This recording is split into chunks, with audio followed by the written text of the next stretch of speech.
YouTube, what's going on? It's your boy Pave the Way Chris, and I'm back with another video. New location unlocked. We officially moved. I know I haven't posted in the last couple of days, but that was because I was in the process of moving into my new spot. But this video is not about that. The New York Knicks are one win away from being in the NBA Finals. They're technically in the Finals, but let's talk about it. Last July, I dropped a video basically saying how I feel like the Knicks should be in the NBA Finals this year, and the factors for it were because Celtics didn't have Tatum, but they did overexceed expectations this year. And Tatum came back, but they blew a 3-1 lead to the Sixers. So that just made the Knicks run even more easier. Then, and that was pretty much it. And then Indiana, who they lost to last year, Indiana was done. So, like, they didn't have to worry about Indiana either. So all roads led to the Knicks making the finals this year. You don't have to see the Celtics. You don't have to see the Pacers. It's just y'all. It's just y'all in the East, really. I mean, I didn't think the Pistons were going to be as good as they were this year, but even if they did, I would expect the Knicks to beat them, even though they didn't have to see them because the Cavs took them out. And yeah, let's talk about the series, y'all. The Knicks won again last night. Almost felt like they didn't really miss like that. Almost the whole team, I didn't say everybody, but almost the whole team shot basically over 50%. Basically almost the whole team shot over 50%. It was just a good win, and at that point, you up 3-0. Actually, they did shoot over 50% as a team. That's why I did feel like they shot 55% as a team. And yeah, it was really just that game one. I felt like that game one basically decided the whole series.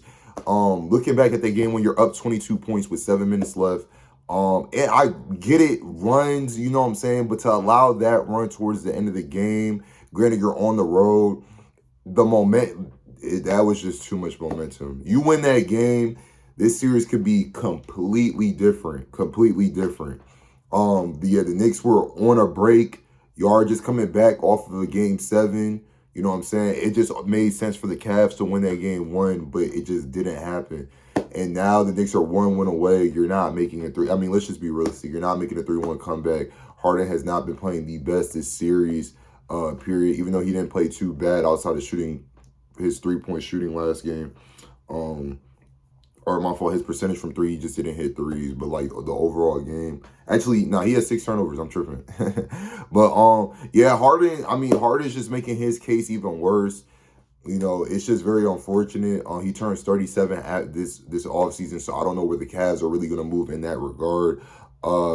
As we look over Donovan Mitchell, I mean, I just kind of feel bad for him at this point.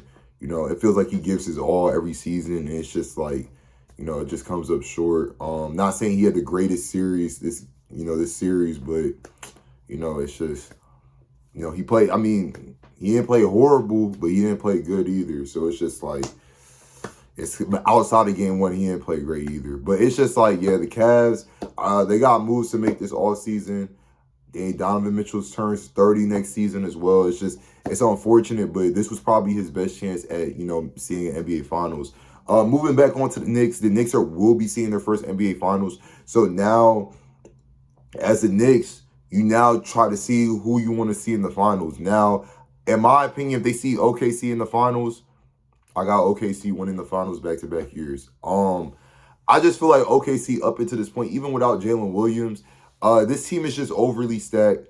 I know people will say stuff with the calls. It's just, they just have too many. Their roster is too deep.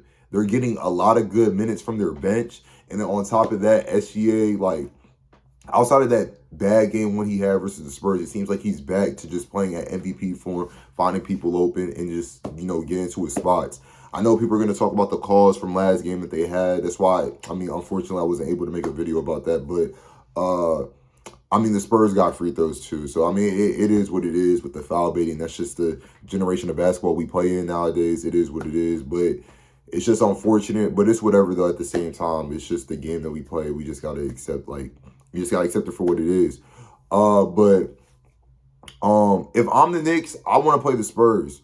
You beat them in the NBA Cup. I'd rather go into a 7-game series with them than a team that actually has finals experience, because at that point, it's just 2 teams with no finals experience. And, I mean, you're going to be on the road regardless, whoever you play. But it's just like, I'll just play the team that I know I could beat rather than the team that I hope I could beat, because OKC, they have firepower. I'm going to be honest. If they go back to the finals and I had to bet my life on it, I think OKC wins the finals. It's just, and I'm kind of concerned for the Spurs. The Spurs play tonight. When I upload this video, the Spurs will be playing tonight. They need this game 4. And if they lose this game 4, you go down 3-1, the series is actually over at that point. So it's just the fact that, OKC was able to get back-to-back, even on the road, when it was just, when it seemed like the series was like, oh my God, they lost game 1 and they're 5-1 versus this team now. Like, will OKC ever get a win to get back-to-back wins? It just changes the whole momentum of the series and everything like that. So it's going to be a good game tonight. I want to congratulate the New York Knicks. I really want to congratulate Jalen Brunson. Jalen Brunson, has now made a finals. You know what I'm saying? Like, that is what's up. His whole storyline is amazing. Playing with Luka Doncic being the second option to now moving to the Knicks to becoming the franchise player for the team. And, perseverance, just overcoming everything year after year, just not giving up.